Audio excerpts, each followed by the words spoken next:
Bon, bonjour à tous. L'énergie, l'électricité. L'énergie. Ah, c'est parti. Energy. La energía. La energía ya. La energía. La energía. La luz, la energía.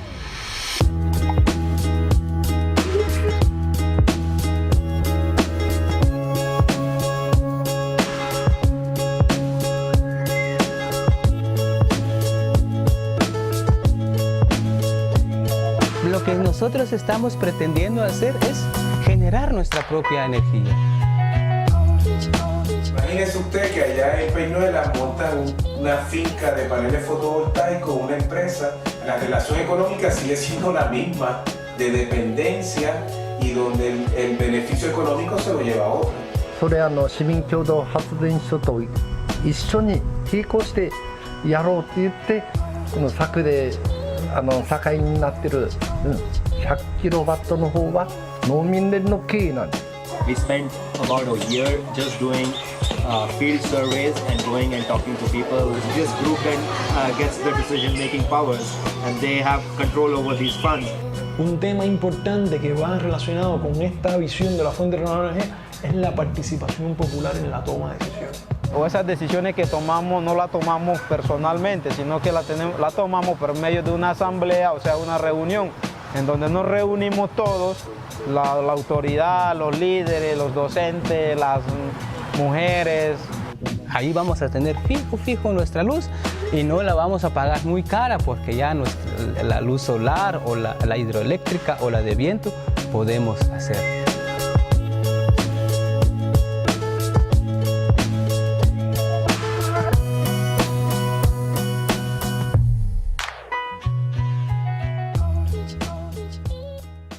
Bonjour à tous et bienvenue à Clément Brettiani, c'est lui. Bonjour. Et à François Glaiseau, c'est lui. Ce sont les vagabonds de l'énergie. Et là, vous venez de découvrir le teaser d'un documentaire qui est en cours de réalisation, qui sortira donc dans un an. Hein, un an et demi, allez. Ouais, un an et demi. Et qui raconte leur voyage au pluriel, leurs épopées, puisque c'est deux jeunes, hein. Oui. Bah ouais, hein. Deux jeunes globetrotters ont entrepris un tour du monde pour découvrir des expériences de transition énergétique innovantes, inattendues également de par le monde. Et ils ont passé 18 mois à étudier surtout un angle important et qui nous concerne au cours de ces assises, qui est l'implication citoyenne dans ces transformations énergétiques. Et en moins d'une demi-heure, ils vont nous raconter leur découverte. Qu'est-ce qui vous a motivé à lancer cette aventure ? Avant tout, il y a deux questions. Donc, la motivation...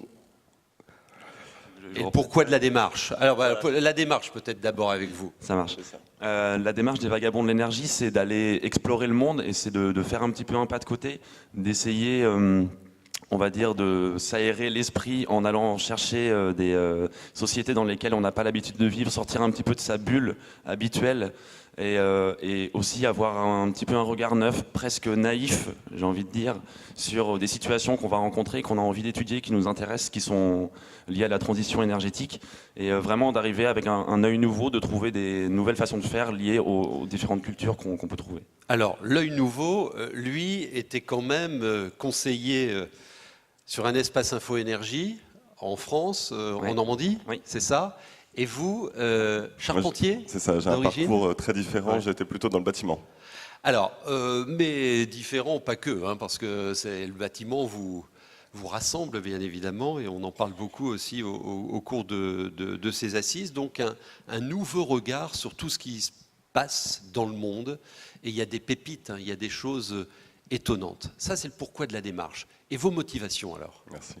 Les motivations, elles sont avant tout d'ordre justement de prise de décision. On voit beaucoup de projets qui se sont bloqués parce que les citoyens ne sont pas intégrés dans le processus de décision. Et du coup, il y a toujours des grosses mobilisations citoyennes contre ça, des gros rejets. Et donc, notre motivation, c'est justement d'apporter un peu plus de regard sur qu'est-ce qui pourrait se faire pour impliquer plus les citoyens. Et tout ça pour permettre une création de résilience, pour permettre une indépendance énergétique, pour permettre une plus-value économique, plein d'aspects qui font que le citoyen aurait tout intérêt s'engager dans la production d'énergie.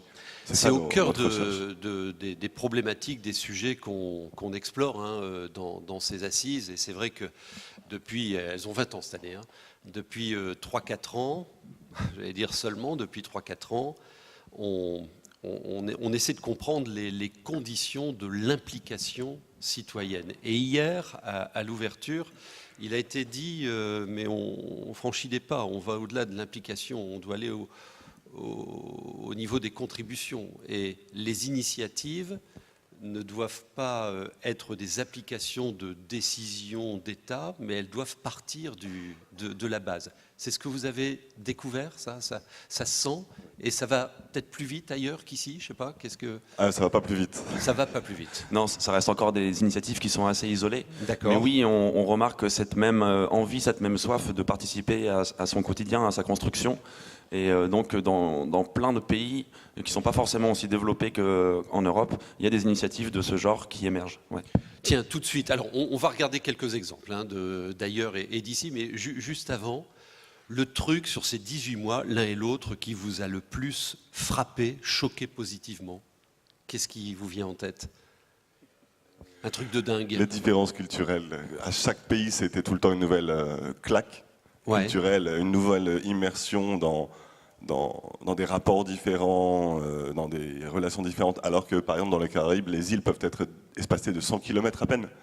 Elles se sont développées d'une manière totalement différente du fait de l'absence de communication entre elles pendant très longtemps et à cause des origines des populations qui les peuplent. Et du coup, à chaque fois, c'était une remise à question complète sur avec qui on était, comment on traitait avec eux, comment on les abordait. Bon, tant mieux à la limite, parce que regard neuf à chaque fois, on met tout à plat et c'est important d'avoir cette ouverture 360 lorsqu'on travaille sur les transitions. Et vous, Clément, un truc de dingue qui vous a frappé? Je sais pas, non, je pourrais juste prendre un exemple, peut-être pour faire un peu différemment, et parler de Porto Rico, qui est une communauté qui nous a accueillis à Porto Rico pendant Casa Pueblo, pardon, une communauté qui nous a accueillis à Porto Rico pendant 2 semaines, où il y avait un art de vivre, un art de recevoir les gens, et un art de se concerter ensemble pour produire des projets qui étaient vraiment extraordinaires. Et donc voilà, on a vu plein comme ça de petites pépites qui nous ont redonné espoir en pas mal de choses, et surtout à la concertation, la discussion, qui voilà, ils font évoluer les projets. Hier, je leur ai demandé de se prêter à un exercice, de constituer un nuage de mots. J'ai demandé à notre assemblée de nous donner un mot qui qualifie leur état d'esprit à l'ouverture de ces assises. Donc on avait une appli, et puis le nuage de mots s'est constitué. Et ce qui pétait au milieu, alors il y avait 2 mots. Le premier, c'était confiance, et le deuxième, c'était urgence. Confiance, urgence. Confiance, c'est un peu ce que vous dites, ce que vous avez découvert. Est-ce que vous avez aussi découvert des situations de réponse, de tentatives de réponse à l'urgence? Très bonne question. Oui. Je dirais que oui. Tu dirais oui. J'aurais dit non. Oui, parce que en fait, le monde est très vaste et il y a énormément d'initiatives, mais après, elles ne représentent rien. Enfin, c'est tellement infime par rapport aux besoins. C'est ça qui est très important. On en est toujours là. Donc il faut, c'est ça, c'est-à-dire que la confiance, à partir du moment où tout le monde s'impliquera, oui.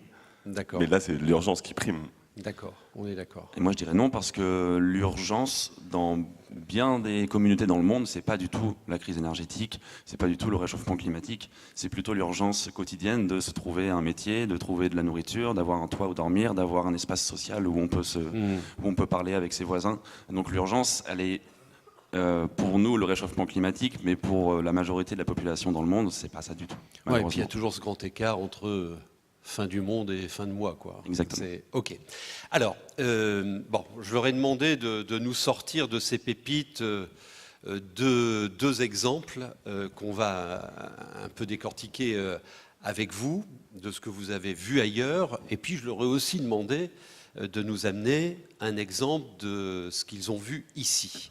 Vous allez tout d'abord nous emmener en Colombie. C'est François qui Tout à nous fait. en parle et vous allez voir des images qui illustrent ce que... racontez l'histoire, tout simplement. Donc du coup, nous étions en Colombie dans une partie sauvage, donc une forêt... Vous baissez le son, s'il vous plaît, c'est off. Merci. Donc dans cette communauté qui est dans la jungle, très très isolée, il faut 3 heures d'avion pour y aller depuis la ville la plus grosse à côté. Enfin, il faut 1 heure de pirogue et 1 heure de bateau à moteur pour pouvoir arriver dans la communauté. Il n'y avait pas d'énergie. Ou il y avait un petit générateur qui était fourni de temps en temps par un bidon de combustible. Et donc du coup, ces gens-là n'avaient pas d'énergie tout le temps et ils ont réussi à se mobiliser en tant que citoyens, en tant que groupe, en tant que village, pour demander des soutiens d'ONG.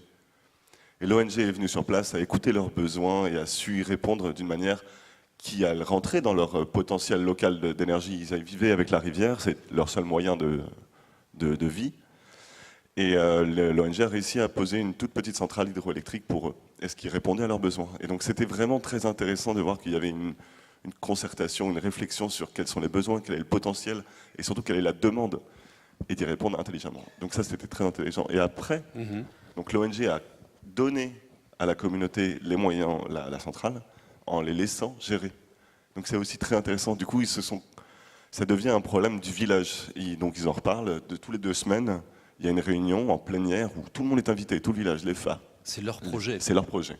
Et du coup, ils apprennent la démocratie. Enfin, ils apprennent pas la démocratie, mais ils apprennent vraiment à gérer ces problèmes-là. Donc pour l'instant, ils manquent de compétences et ils cherchent à les maintenant se former. Donc il y a plein de choses très intéressantes. Il y a vraiment un modèle de gouvernance très intéressant. Mais aussi, à côté de ça, on voit qu'il y a des gros problèmes. C'est-à-dire qu'ils n'ont absolument aucune idée de comment répondre aux besoins qui vont grandissant. Et ils n'ont aucune idée de combien ils consomment d'énergie. En fait, il n'y a pas de compteur. Donc du coup, il y a une répartition des coûts de production qui est complètement aberrante. Et même le président responsable sur place nous dit que c'est pas possible. On ne peut pas faire payer une personne 3 $ pour 2 ampoules et une personne 5 $ pour un frigo, 2 ampoules, et puis un ventilateur, une télévision. Donc il y a une disproportion des coûts de consommation et des coûts de production. Donc c'est vraiment très intéressant de voir ça. Mais c'est ensemble qu'ils l'ont décidé, donc il y a une acceptation totale. Alors, j'entends 2 choses dans ce que vous dites, parce que leur tour du monde, il doit nous servir à en tirer des bonnes pratiques et des enseignements. Le premier sujet, c'est ce qu'on peut appeler la gouvernance, c'est-à-dire organiser la prise de conscience du besoin d'énergie et aller au contact d'une ONG qui nous aide à réaliser le projet. Ça se fait à la maille d'un village. On voit les photos. 500 habitants. 500 habitants, d'accord. C'est 500 habitants qui n'ont pas d'autosuffisance énergétique. Et donc, on réfléchit ensemble. Comment ça se passe? Il y a des réunions, il y a un leader. Comment on organise la concertation et la prise de conscience? Alors, du point de vue du village, c'est eux-mêmes qui, du coup, en allant de temps en temps à la ville la plus proche, ont vu qu'il y avait ce manque, qu'il y avait cette énergie, qu'ils ne comprenaient pas ce que c'était. Enfin, c'est quoi ça, l'énergie? Enfin, la lumière, c'est trop bien, on veut la même chose. Donc, il y a déjà une constatation. Et puis après, du coup, en parlant ensemble, puisqu'ils ont vraiment cette façon de vivre, ils n'ont pas d'autre loisir que finalement d'être tout le temps ensemble. C'est très très social comme village. Et du coup, ils se sont dit, il faut qu'on fasse quelque chose. Et en plus de ça, ils défendent très fortement leur culture propre indigène qui est extrêmement menacée. La colonisation a fait que les peuples indigènes ont été minoritaires. Et donc du coup, ils ont une forte capacité politique déjà. D'accord. Dans ces communautés, ils se sont rassemblés ensemble pour représenter un poids politique. Oui, et de revendiquer son indépendance, dont l'indépendance énergétique. Et c'est venu par là, tout à fait. Oui. Parce qu'ils ont quelque chose de bien formé ensemble. D'accord. Mais alors, la deuxième chose que je retiens, c'est l'autre côté de la face obscure, c'est pas de conscience de la nécessité de bien consommer, mieux consommer. On n'aborde pas des notions de sobriété, par exemple. C'est youpla boum, non? Ouais, c'est ça. Alors, comment on en sort de ça? Enfin, qu'est-ce qu'ils disent, qu'est-ce qu'ils font là-dessus? De toute façon, ils vont être limités par leur propre capacité aujourd'hui. Ils sont en autoconsommation, du coup. Ils sont en autoconsommation, avec cette centrale-là, tout à fait. D'accord. Mais il y a en effet un gros problème, c'est-à-dire que tout arrive d'un coup, sans aucune pédagogie, sans aucune éducation, sans aucune sensibilisation à ce qui va se passer, et même sans aucune sensibilisation à justement ne pas aller trop loin dans notre consommation d'énergie. Donc c'est très très compliqué, c'est justement la problématique globale des vagabonds. Enfin, une des problématiques, c'est l'éducation. Comment est-ce qu'on fait pour accompagner des projets de développement, mais en ayant un regard et une sensibilité à éduquer les gens à qui on apporte des solutions. Donc ça veut dire qu'il y a un énorme boulot dans ces pays émergents de donner accès évidemment à l'énergie et en même temps, et c'est pas le plus simple, d'éduquer à la bonne consommation. Et là, il y a du boulot. Enfin, vous l'avez constaté partout dans le monde, ça. En fonction des pays occidentalisés ou pas, ça varie énormément, mais il y a un gros besoin d'éducation. La gouvernance locale, les élus de ce village de 500 habitants, ils en ont conscience de ça ou ils en sont pour l'instant à la période chouette, on a de l'énergie? C'est difficile à dire. En fait, s'ils en ont conscience, c'est pas leur priorité non plus. La priorité, c'est que on discute des problèmes quotidiens, c'est qu'on discute. En fait, c'est comme nous. Enfin, c'est la même échelle, beaucoup plus réduite. Non, leur problème, c'est comment est-ce qu'ils vont faire pour amener l'électricité à cette nouvelle maison ensemble. Et donc, ils vont en discuter. Et comment est-ce qu'ils vont faire? Comment est-ce qu'ils vont réguler les coûts? Comment est-ce qu'ils vont résoudre les problèmes de finances dans le village? Ils veulent faire un dispensaire de santé. Donc, ça va être très, très problématique. Enfin, non, le problème de l'énergie n'est pas assez pris en charge. Tiens, en deuxième partie de matinée, on aura un rendez-vous sur la sobriété. C'est la première fois qu'on fait une plénière sur ce sujet avec un retour d'expérience, pourtant d'une ville parmi les plus riches, qui est Zurich, qui viendra nous expliquer leur stratégie. Ça, c'était en Colombie. Et merci pour ces belles images. Ça, c'est, je suppose, les images qui vont constituer le docu que vous préparez. Vous avez choisi un exemple en Inde. Oui, tout à fait. Alors, racontez-nous. C'est une ville en Inde qui s'appelle Auroville. Peut-être que vous connaissez, c'est une ville assez réputée parce que c'est une ville dite utopique. C'est une ville qui a fêté ses 50 ans quand on y était, début 2018. Et donc c'est une ville très jeune. Et donc cette ville est utopique parce que c'est une ville sans argent, alors entre gros guillemets, je vais revenir dessus, sans argent, sans religion et sans politique. C'est ça l'utopie? Alors c'est une utopie, en tout cas c'est ce qu'ils proposent. Ils se représentent comme une ville utopique et surtout une ville expérimentale. C'est-à-dire qu'ils n'ont pas la prétention d'être une ville exemplaire, mais d'être une ville d'expérience. Et c'est ça qui est très intéressant là-bas, c'est que c'est un énorme laboratoire. Et donc cette ville qui a 50 ans, c'était beaucoup d'Européens qui se sont croisés avec des Indiens et qui ont monté ce projet-là ensemble. Et donc sur un plateau aride, ils ont réussi à planter 4 millions d'arbres et donc à rendre une zone complètement sèche absolument luxuriante. Et donc c'est un endroit qui est très agréable à visiter. Et donc, alors, je reviens sur le fondement de base de la ville, donc sans argent. C'est-à-dire que quand on vit à Auroville, on a un salaire mais qui est très très faible parce que l'autre partie du salaire est donnée en nature par la communauté.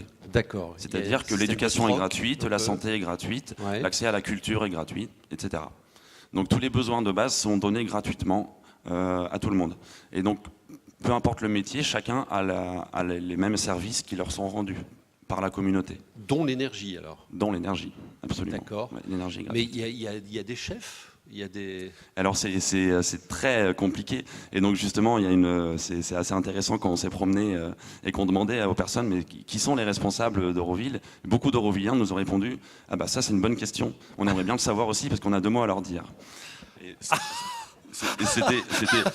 Alors c'est une blague et c'est assez drôle, mais en effet il n'y a pas de dirigeants à proprement parler, il y a des commissions qui se réunissent pour régler des problèmes quand il y en a ou pour développer quelque chose quand il faut développer, c'est-à-dire que c'est une sorte d'anarchie mais qui marche très bien, où chacun prend la place qu'il a à prendre. Et donc si quelqu'un a envie de proposer quelque chose, il propose, et il y a un groupe qui se constitue ou qui se constitue pas, et on travaille dessus. S'il y a un problème qui est amené par quelqu'un, ceux qui se sentent concernés, intéressés par le problème, vont prendre part au débat, à la discussion, et les problèmes sont résolus comme ça. Après, bon, il y a quand même un groupe de personnes, de personnalités très influentes sur Auroville qui constituent un peu le lien diplomatique avec le reste du monde, parce qu'il y a quand même un lien, évidemment, mais il n'y a pas de dirigeants à proprement parler. D'accord. Alors, sur l'énergie. Alors, sur l'énergie, nous, on s'est intéressé justement à ce volet de la sobriété. Très bien. Parce que, alors, c'était très compliqué pour nous. Il se passe plein de choses à Auroville, donc c'était une mine d'or pour nous. On y a passé 2 semaines, on aurait voulu y passer 2 ans tellement c'était intéressant. On s'est intéressé à leur modèle agricole parce qu'ils développent des fermes périurbaines qui sont biologiques et qui ont pour ambition de rendre la ville autonome. Alors, c'est une ville où il y a 2800 habitants aujourd'hui. Donc, c'est quand même déjà une échelle relativement intéressante. Et donc, ils ont développé des fermes biologiques. Et ça fait quand même un certain nombre d'années qu'ils y sont et qu'ils défendent ce modèle-là. Et aujourd'hui, en fait, ils sont à 15% d'autonomie. C'est-à-dire que même en ayant des valeurs très ancrées sur l'écologie depuis 50 ans et en ayant des personnes qui sont volontaires, qui sont sensibilisées à ces sujets-là, ils ont du mal à atteindre l'autonomie énergétique. Donc on s'est quand même posé la question, pourquoi, comment, et est-ce que les gens ont conscience aussi ? Et alors pourquoi ? Il y a sans doute plusieurs raisons, mais on a compris qu'en fait l'Inde est un pays en développement, donc qui a beaucoup souffert de conditions de travail très très difficiles, et donc que les Indiens qui commencent pour certains à avoir accès à un niveau de vie un peu plus intéressant ne veulent plus faire de l'agriculture, parce que c'est un métier qui est très très contraignant, donc il y a plus... Il y a beaucoup moins de personnes qui veulent le faire. Et les Occidentaux qui viennent s'installer en Inde ne veulent surtout pas faire d'agriculture parce que nous, on a pris l'habitude d'évoluer dans des sociétés où il y a de moins en moins d'agriculteurs, donc il n'y a pas trop besoin d'aller mettre la main à la terre, donc on a déjà cette culture d'être assez éloigné. Et donc en fait, c'est par manque de gens qu'il n'y a pas assez d'agriculture locale là-bas. C'est par manque d'agriculteurs directement. D'accord. Alors, donc là, ils sont en train de se développer, donc des nouveaux besoins énergétiques. Oui. Et en même temps, c'est l'angle sobriété que vous avez regardé. Alors, qu'est-ce qui se passe là, concrètement ? Ce qui se passe, c'est qu'on voit que c'est très difficile d'être complètement autonome et d'être sobre. Et ça, on l'a vu aussi sous un autre angle, qui est celui de la culture des personnes. C'est-à-dire, comme il y a beaucoup d'Occidentaux qui vivent à Auroville, eh ben, ils ont du mal à s'adapter aux légumes et aux fruits qui vont pousser localement. C'est-à-dire qu'un Espagnol qui habite à Auroville, eh ben, il aura du mal à faire sans huile d'olive, par exemple, en italien. Mais donc on a vu cet écart-là. Et on a vu en termes de représentation et en termes de croyances des personnes qui pensaient qu'Auroville était complètement autonome. Donc en fait, on a fait une espèce d'enquête. On est allé à la cantine centrale d'Auroville. C'est des gens qui habitent là. Des gens qui habitent Auroville, on est allé les voir. Il y a une grande cantine centrale qui est en partie, d'ailleurs c'est très intéressant, les aliments sont cuits en partie par un grand bol solaire, qui est un des plus grands au monde et qui fait de la vapeur d'eau pour la cuisson des aliments. Ouais. On est allé voir les personnes qui venaient manger dans ce restaurant-là et on leur a demandé, à votre avis, dans votre assiette, quel pourcentage de nourriture provient des fermes d'Auroville ? Et la plupart nous ont répondu quasiment tout, tout est local. Quoi. Ouais, ouais. Et ils ne nous croyaient pas quand on disait non, c'est entre 15 et 20% à peu près de provenance. Et donc il y a vraiment une croyance parce qu'on est dans ce cercle de personnes très concernées et très sensibilisées. On pense qu'on a atteint déjà un niveau. Alors donc elle n'est pas bonne cette croyance. Donc elle n'est pas bonne du tout. Non. Ouais. Et c'est, d'ailleurs par rapport au bol solaire qu'il y a au-dessus de la cantine, c'est à peu près la même chose quand le lieu s'appelle la Solar Kitchen. Et donc quand vous demandez aux gens, la Solar Kitchen, à votre avis, quel pourcentage d'énergie vient réellement du bol solaire, et la plupart vont vous dire entre 50 et 100, alors que c'est autour de 20. D'accord. Donc, ce qui veut dire que vis-à-vis des populations, on démarre des actions de transition, la Solar Kitchen, etc., mais il faut bien les entraîner pour dire qu'on est au début de l'histoire, quoi. C'est ça. Et en fait, il y a une espèce presque de contentement. Oui, c'est ça. Lutter contre le contentement. D'être dans la démarche, ouais. Mais de finalement peut-être pas aller jusqu'au bout. Ah ouais. Et de ne pas regarder en fait si on est allé jusqu'au bout ou pas. C'est un peu, je suis tranquille, moi, je ferme mon robinet quand je me lave les dents. Il y a un peu de ça. Il y a un peu de ça. Une question à tous les deux. Est-ce que vous avez, dans votre périple, découvert 100% de preuves que quand on implique les citoyens, ça va plus vite? Non. On n'est pas, enfin, déjà, l'affirmation, Quand on implique les citoyens, ça prend plus de temps. Ah, mais on fait mieux. Mais on fait mieux. D'accord, ça va pas plus vite, Ça va pas mais on plus fait vite. mieux. Et après, du coup, si on veut vraiment rentrer dans le détail, Haïti, culture très africaine et culture donc survivaliste, parce qu'il manque de tout, manque de vraiment sanitaire, enfin, mais tout. Et du coup, là-bas, il y a une très forte culture de mon intérêt d'abord. C'est moi, ma famille, et après les autres. Et donc, dans tout ce qui va se créer, dans tous les projets qui vont être initiés, il y aura forcément une recherche d'intérêt personnel avant l'intérêt collectif. Donc ça, c'est très intéressant, justement. Et même en se disant, bon, là, on est dans un extrême, mais finalement, à le reporter dans notre situation, est-ce qu'il n'y a pas ça aussi chez nous? Et du coup, est-ce qu'on ne pourrait pas faire attention à ça dans nos projets qu'on développe? Et puis après, en France ou ailleurs, chaque fois qu'on implique le citoyen, c'est beaucoup plus de discussions. Par contre, on avance beaucoup plus vite en termes d'apprentissage personnel, en termes de responsabilisation, en termes d'éducation. Et là, ça se passe beaucoup mieux. D'accord, ça va mieux, ça va mieux. Mais il faut prendre le temps. Je l'ai entendu aussi d'ailleurs hier sur des expériences européennes. Alors justement, à propos de l'Europe, c'est ma dernière question. Vous avez aussi regardé ce qui se passe ici. Vous avez un exemple sur de l'éolien. On a aussi beaucoup parlé. Alors c'est pour se former. Hein? On a 2 minutes. Ah. Pour se non, former, ça va, on est bien là. Ah bah très bien. Non, mais on a quand même 2 minutes. Ouais. Okay. Alors pour se former à ce tour du monde, puisqu'on déjà on savait même pas le binôme, on se découvrait pour savoir comment est-ce qu'on allait travailler. Enfin, on s'est mis à l'essai. On est parti faire un tour de France de plusieurs projets éoliens pour essayer de voir un peu comment ça se passait. Et on en a identifié trois types. Donc un modèle conventionnel. Donc là, c'est typiquement un promoteur éolien qui arrive dans un village, dans une communauté de communes et qui négocie directement avec le maire et le conseil municipal. Voilà, l'implantation d'éoliennes. Il va faire 2-3 réunions d'information. Mais c'est le jeu de la séduction, le jeu du commercial, c'est le jeu du bulldozer, quoi. Et donc là, tout de suite, mobilisation citoyenne contre, rejet total, le projet ne se fait même pas. D'accord. Bon, je dis pas que c'est tous comme ça, il y en a qui se font, bien sûr. Et on a parlé de ce sujet, typiquement ce process-là, sur le sujet du biogaz hier, de la méthanisation. Évidemment. Même chose. Évidemment. Même chose. Et puis là, on voit des énormes problèmes. Enfin, je veux dire, des villages qui sont paisibles avec 400 habitants, prendre tout d'un coup...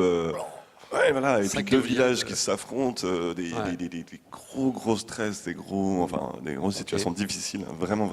Alors, deuxième modèle. On a quelques images, là, si on peut les avoir, s'il vous plaît. Oui, on a le modèle participatif. Donc là, un promoteur a l'intention de rendre son projet un peu plus accessible à la population et du coup va ouvrir son capital à l'économie citoyenne. Par exemple, on voit bien ça, les financements participatifs, des choses comme ça. Donc là, il y aura déjà une recherche d'intégration, mais les citoyens n'auront pas le droit de choisir, les personnes concernées, pas beaucoup plus. Il y aura peut-être des compensations qui vont être faites par rapport aux personnes qui vivent localement. Mais finalement, on n'est pas dans un problème d'intégration du projet vraiment au niveau local. D'accord. Et enfin, le dernier, celui... le Graal. Le Graal, c'est le modèle de l'énergie créée par des citoyens, pour des citoyens. Et alors là, du coup... Eh ben, c'est incroyable, ça change tout. L'éolienne, elle est belle, elle fait plus de bruit, elle tue plus les chauves-souris, elle a plus de vibrations. Et c'est la même. Ben, c'est la même. Et c'est la même. Alors, créé par les citoyens, ça veut dire une société, ils mettent au capital, ils sont acteurs. Voilà. Là, on rentre dans les détails, et là, c'est compliqué, parce que du coup, faut éduquer, faut rassembler, faut informer, faut se constituer des petits groupes de financement. Mais voilà, aujourd'hui, ça se fait. Et on ne dit pas que c'est facile, il y aura toujours des plaintes et des choses comme ça. Par contre, elles seront accueillies, écoutées et prises en compte dans les conseils. D'accord. Alors, même chose sur le biométhane hier. J'entendais ici, je crois que c'est le responsable de la Fédération des agriculteurs qui ont développé une unité de méthanisation, le président de la mission REF3, troisième révolution industrielle dans cette région, qui disait... On n'y arrivera que si on crée des projets où l'habitant est actionnaire. Et et s'impliquent vraiment concrètement et activement. Même chose. Une question, tout ce matériau-là, parce que j'entends plein d'enseignements très utiles là, dans ce que vous dites, il sera disponible comment? Alors, il y a le site, mais vous faites des synthèses, il y a des fiches, enfin, qu'est-ce que vous nous donnez là? Il y a déjà donc les images qu'on voit là, c'est des reportages qui constituent une espèce de web-série. Il y a 10 reportages qui sont en ligne. Le dernier va sortir dans 1 ou 2 mois, ce sera sur la Corée du Sud. Et en général, à chaque fois qu'on s'est focalisé sur un sujet, on en a fait un reportage. Et c'est sur le site, ça? Sur le site, d'accord. Ouais. Je demande à la régie, c'était la dernière slide de ce qu'on a vu en préambule. Vous pourrez nous le remettre tout à l'heure avec l'adresse du site. OK. Donc après, il y aura le docu. Après, il y aura le documentaire. Il y a des méthodos, des fiches pratiques sur les conditions de la gouvernance, des trucs. Ça, il y a d'autres associations. Pas encore. D'accord. Non, parce que j'entends plein de choses là qui sont passionnantes. Une dernière question. Finalement, bon, ok, citoyen au cœur de tout ça, quelles sont les conditions de l'innovation? Parce que tout ce que vous avez vu, enfin votre démonstrateur sur l'éolien, la troisième type, c'est de l'innovation. Ce que la Colombie, c'est de l'innovation, au moins au niveau de la gouvernance.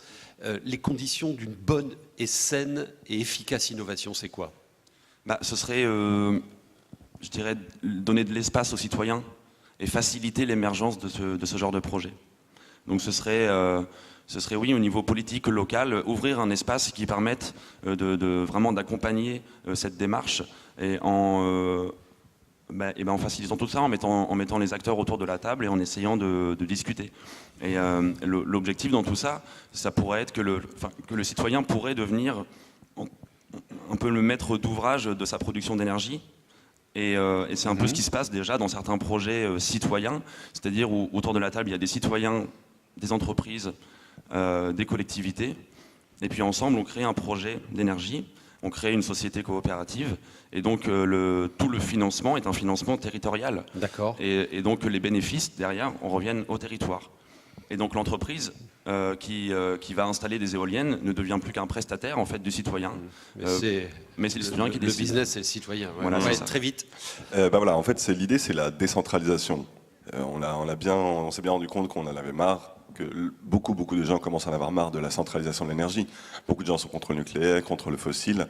Donc du coup, il y a une prise de conscience. Et du coup, les citoyens ne veulent plus qu'on décide pour eux. Ils ne veulent plus laisser la responsabilité à des entreprises ou à un État de faire pour eux. Donc il y a vraiment maintenant un changement de paradigme. Ouais. De plus en plus, les producteurs devront intégrer le fait que les citoyens décideront eux-mêmes de l'énergie qu'ils voudront pour demain. Et l'entreprise ne sera plus qu'un prestataire de service. C'est ça qui est devenu intéressant. Ouais. C'est que l'entreprise n'imposera plus son tarif. C'est le citoyen qui va produire son énergie pour lui-même. C'est pile ce que nous disait Chantal Jouanneau hier matin, présidente du grand débat public. Maintenant, c'est le citoyen qui nous dit de faire et qui dit au pouvoir public, aux acteurs de l'énergie de faire. Exactement. L'État est au service des citoyens. C'est ça. C'est pas l'inverse. Limpide. C'est très bien. Et à part ça, vous faites quoi dans la vie, vous ? Promoteur de l'éco-construction en Normandie, je développe les matériaux biosourcés pour l'isolation, pour arrêter le béton, pour arrêter le fer des matériaux extrêmement énergivores, et puis on promeut aussi la rénovation pour diminuer le coût du chauffage, des choses comme ça. Et alors, moi, c'est un petit scoop, mais je viens de me faire embaucher chez Enercop, j'ai même pas encore démarré. Mais... Donc, Enercop est un fournisseur d'énergie renouvelable citoyen. Et donc, justement, je vais travailler sur l'accompagnement au développement de ce type de projet. Tiens, juste avant de... merci beaucoup pour ce témoignage. Donc, il y a un matériau riche là, que vous pourrez utiliser, mesdames, messieurs. Juste avant de vous quitter, depuis hier, on diffuse des témoignages de gens d'ici, de personnes qu'on est allé rencontrer la semaine dernière pour qu'ils nous racontent leur transition à eux, comment ils vivent ça, quelles sont leurs attentes, leurs questions. Là, c'est un prof d'un lycée, juste à côté, qui s'appelle Damien Anglot, l'Épide, donc c'est un lycée du coin. Et lui, il faut voir grand parfois, lui, il a monté un projet pour emmener sa classe à Copenhague, c'est dans le cadre d'un montage Erasmus, donc il a eu des fonds européens, pour amener les jeunes à aller comprendre ce qui se passe ailleurs pour essayer de l'appliquer ici. Écoutez-le.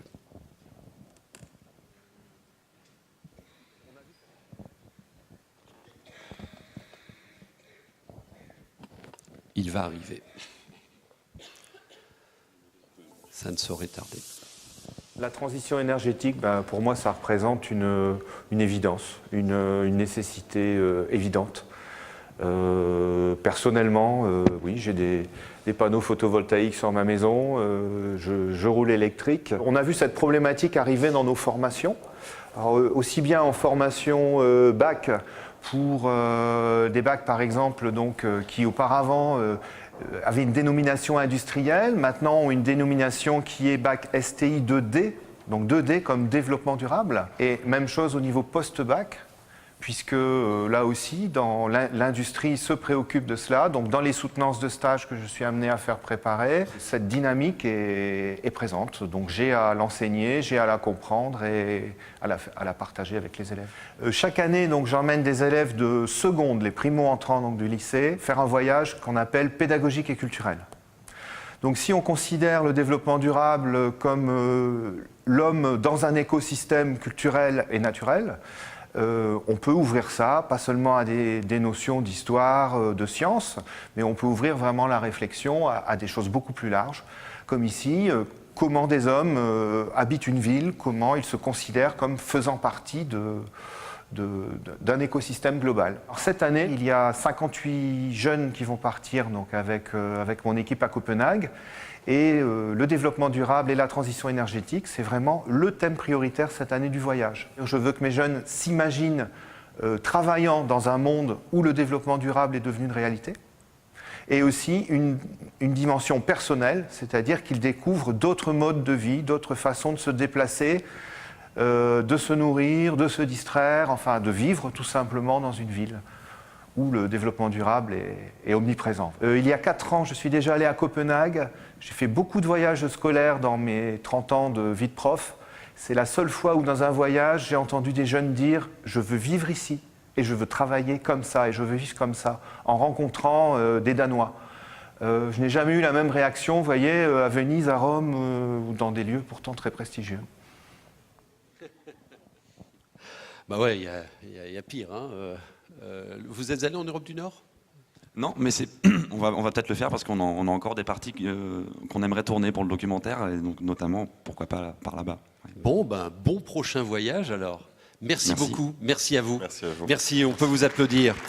Ce que vous venez de nous raconter va éclairer notre session suivante. Il n'y en a pas que pour les grandes villes. Les transitions, c'est aussi et peut-être même d'abord pour les couronnes, les banlieues, parce que là on parle de précarité énergétique et comment on organise ces nécessaires solidarités des territoires. On en parle maintenant, c'est notre prochaine session. Merci beaucoup, merci à vous. Et je vais appeler donc Agamemnon Otero et Mireille Alphonse qui vont nous rejoindre.